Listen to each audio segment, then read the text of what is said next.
Hello again, ladies and gentlemen. I'm Joe Handy, the Android Authority app guy, and welcome back to Android Apps Weekly. This is episode number 152, so let's get started.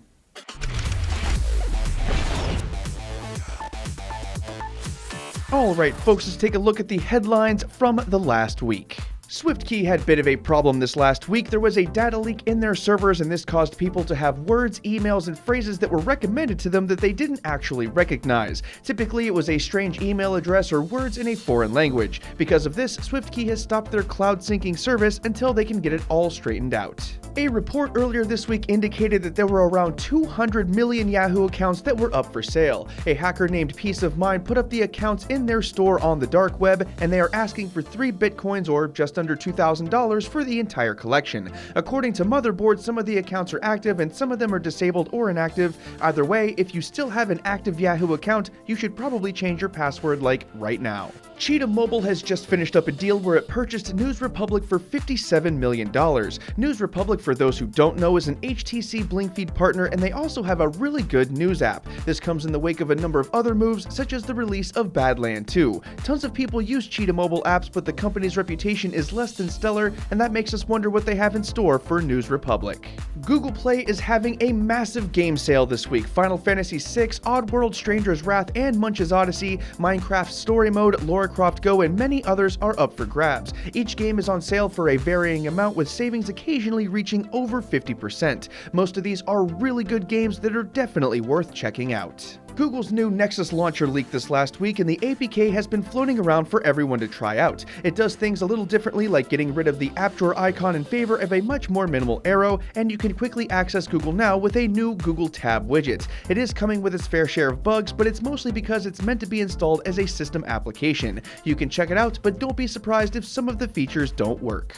For even more Android apps and games news, including the latest Pokemon Go news, don't forget to check out this week's newsletter, which is linked in the video description below. If you want the newsletter sent straight to your email every single week, you can fill out the form, which is available in the written companion, which is also linked in the video description below, and we'll send that out to you. You can also check out the Android Authority app for even faster updates. Alright folks, let's take a look at the apps and games that made a big splash over the last week. If you want to download any of these new apps or games for yourself, you can find those links in the video description below. BlackBerry Hub services may seem familiar to anyone who has used a BlackBerry Priv. That's because it's the same hub that's available on that device. Because of their new focus on software, BlackBerry has deemed it necessary to release the application to anybody that wants it, no matter which Android device they run. It has quick links to other BlackBerry apps like its texting app and its calendar app for quick reference. The hub actually manages the data from all of these other apps, so if you want to use the hub, you'll pretty much have to use the other apps as well. If that sounds like something you want to do, you can get the app for free right now. Vern the Himalayas is an adorable little application where you can explore the Himalayan mountains with a Yeti named Vern.